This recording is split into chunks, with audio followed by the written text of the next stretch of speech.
il Veneto è la nuova terra dei fuochi, discariche abusive, camorra, infiltrazioni, purtroppo lo vediamo dappertutto ed è per questo che come Movimento 5 Stelle abbiamo richiesto subito una commissione d'inchiesta per le ecomafie. In attesa che la magistratura faccia il suo lavoro, la politica veneta deve muoversi autonomamente per ricercare la verità sui presunti traffici illeciti di rifiuti in laguna rivelati da fanpage.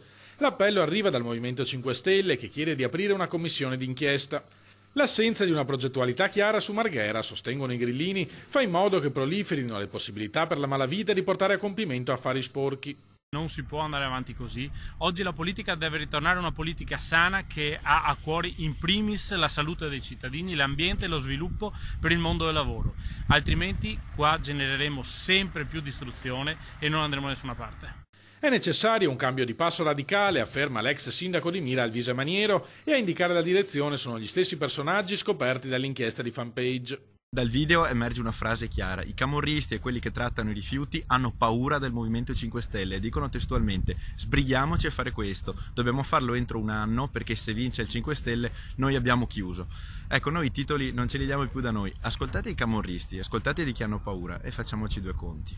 Questa vicenda, non ancora conclusa, argomentano i 5 Stelle, conferma anche che è necessario sviluppare le attività di indagine sotto copertura con alcuni interventi legislativi che proponiamo da tempo. Nel programma è previsto la figura dell'agente provocatore come strumento per scoperchiare fatti di illegalità o commistioni poco chiare tra politica, affari e imprenditoria.